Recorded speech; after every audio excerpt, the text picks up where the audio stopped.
മുംബൈയിൽ നിന്ന് ശ്രീനാഥ് ചന്ദ്രൻ കൂടി തത്സമയം ചേരുന്നു. ശ്രീനാഥ്, അടിസ്ഥാന പരിസ്ഥിതിവാദത്തിന് ഏറ്റവും വലിയ ടോർച്ച് ബെയറായിരുന്നു മാധവ് ഗാഡ്ഗിൽ. അദ്ദേഹത്തിൻ്റെ അന്ത്യം പൂനെയിൽ സംഭവിച്ചു. മറ്റു വിവരങ്ങൾ എന്തൊക്കെയാണ്? തീർച്ചയായും SKN വൈകിട്ട് 4 മണിയോടെയാണ് ഗാഡ്ഗിലിന്റെ സംസ്കാര ചടങ്ങുകളൊക്കെ ഇപ്പോൾ തീരുമാനിച്ചിട്ടുള്ളത്. അദ്ദേഹത്തിന്റെ മരണത്തെക്കുറിച്ച് ചുരുങ്ങിയ വാക്കുകൾ മാത്രമാണ് ഇപ്പോൾ അദ്ദേഹവുമായി അടുത്ത ബന്ധുക്കൾ ഇപ്പോൾ ഒരു വാർത്താക്കുറിപ്പ് പോലെ ഇറക്കിയിട്ടുള്ളത്. ഏതായാലും നമ്മുടെ രാജ്യത്തെ സംബന്ധിച്ചിടത്തോളം പരിസ്ഥിതി ശാസ്ത്രജ്ഞരെ സംബന്ധിച്ചിടത്തോളം വലിയൊരു നഷ്ടമാണ് ഉണ്ടായിട്ടുള്ളത് എന്ന കാര്യത്തിൽ യാതൊരു സംശയവുമില്ല. പശ്ചിമഘട്ടത്തിന് വേണ്ടി പ്രത്യേകിച്ച് അദ്ദേഹം പരിസ്ഥിതിയുമായി ബന്ധപ്പെട്ട പല വിഷയങ്ങൾ ഇടപെട്ടിട്ടുണ്ടെങ്കിലും, പല യൂണിവേഴ്സിറ്റികളിൽ സംസാരിച്ചിട്ടുണ്ടെങ്കിലും, ലേഖനങ്ങളും റിപ്പോർട്ടുകളും തയ്യാറാക്കിയിട്ടുണ്ടെങ്കിലും അദ്ദേഹത്തെ കൂടുതൽ കേരളത്തിൽ പശ്ചിമഘട്ടവുമായി ബന്ധപ്പെട്ട് അദ്ദേഹം നടത്തിയ ഇടപെടൽ, അദ്ദേഹം തയ്യാറാക്കിയ റിപ്പോർട്ട്, ആ റിപ്പോർട്ട് നടപ്പാവാതെ പോയ അനുഭവമാണ് നമുക്ക് മുന്നിലുള്ളത് എന്ന് നമുക്കറിയാം. 2011 അദ്ദേഹം അങ്ങനെ ഒരു റിപ്പോർട്ട് തയ്യാറാക്കിയെങ്കിലും വർഷങ്ങൾക്കിപ്പുറവും ആ റിപ്പോർട്ട് നടപ്പാക്കുന്നതിനെതിരെ വലിയ പ്രതിഷേധങ്ങൾ പല തരത്തിൽ ഉണ്ടാവുകയും സർക്കാർ അത്തരം സമ്മർദ്ദങ്ങൾക്ക് വഴിപ്പെടുകയൊക്കെ ചെയ്തു. പക്ഷെ പിന്നീട് അദ്ദേഹം ചൂണ്ടിക്കാട്ടിയ പല കാര്യങ്ങളും യാഥാർത്ഥ്യമാവുന്നത് നമ്മുടെ കേരളം കണ്ടു.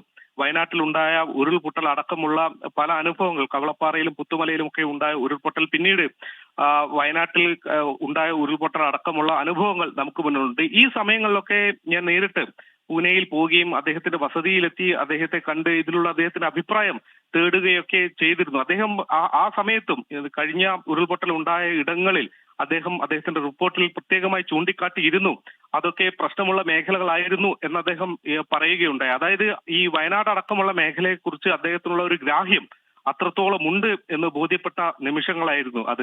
കഴിഞ്ഞ കുറെ നാളുകളെ അദ്ദേഹം ആ പൂനെയിലെ വസതിയിൽ തന്നെയായിരുന്നു ഉണ്ടായിരുന്നത്. ഈ ദീർഘദൂര യാത്രകൾക്കൊന്നും അദ്ദേഹത്തിന് കഴിയുന്നുണ്ടായിരുന്നില്ല. വരുന്നവരെയൊക്കെ അദ്ദേഹം അവിടെ വീട്ടിൽ വെച്ച് കാണുന്ന രീതിയിലായിരുന്നു പ്രവർത്തിച്ചിരുന്നത്. ഓൺലൈൻ സെമിനാറുകളിലൂടെയും മറ്റുമൊക്കെയായിരുന്നു അദ്ദേഹത്തിന്റെ മറ്റ് പ്രവർത്തനങ്ങൾ ഉണ്ടായിരുന്നത്.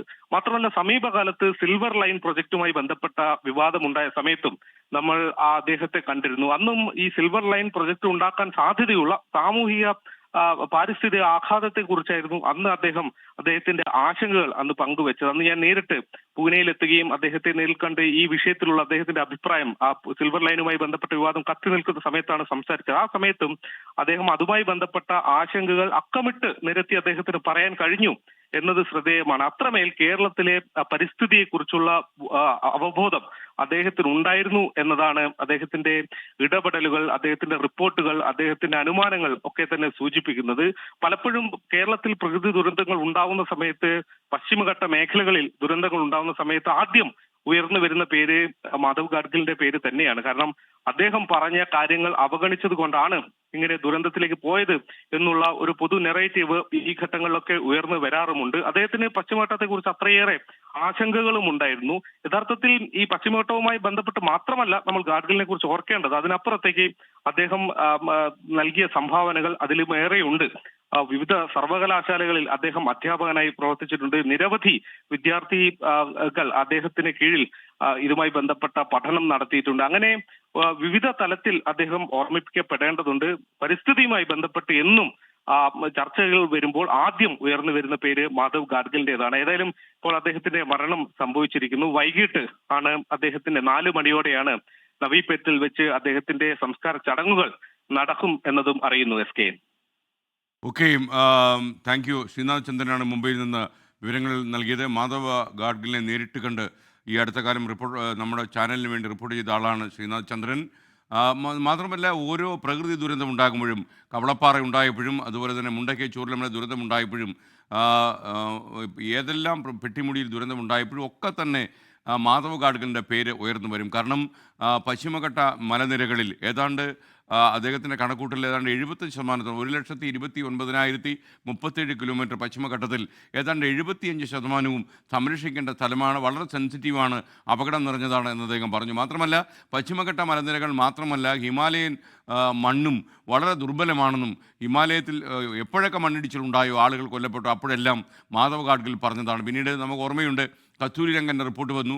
അതിൽ ഈ 75% എന്നുള്ളത് കസ്തൂരി രംഗൻ പഠനത്തിൽ ഡോക്ടർ കസ്തൂരി രംഗൻ അത് 50% കുറച്ചു. എന്നിരുന്നാലും അദ്ദേഹത്തിൻ്റെ നിരീക്ഷണങ്ങൾ ഇപ്പോഴും കത്തുന്ന യാഥാർത്ഥ്യങ്ങളായി നമുക്ക് നിൽക്കുകയാണ്.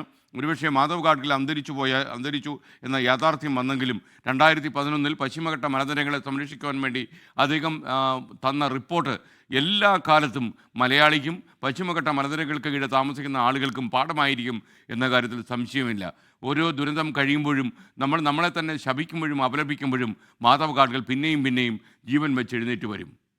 ലോകത്തെവിടെയായാലും ഏത് സമയത്തും 24 വാർത്തകളും ഓഗ്മെന്റഡ് റിയാലിറ്റി പാക്കേജുകളും എക്സ്പ്ലെയിനറുകളും വിശദമായി കാണാൻ ഞങ്ങളുടെ യൂട്യൂബ് ചാനൽ നിങ്ങൾക്ക് സബ്സ്ക്രൈബ് ചെയ്യാം.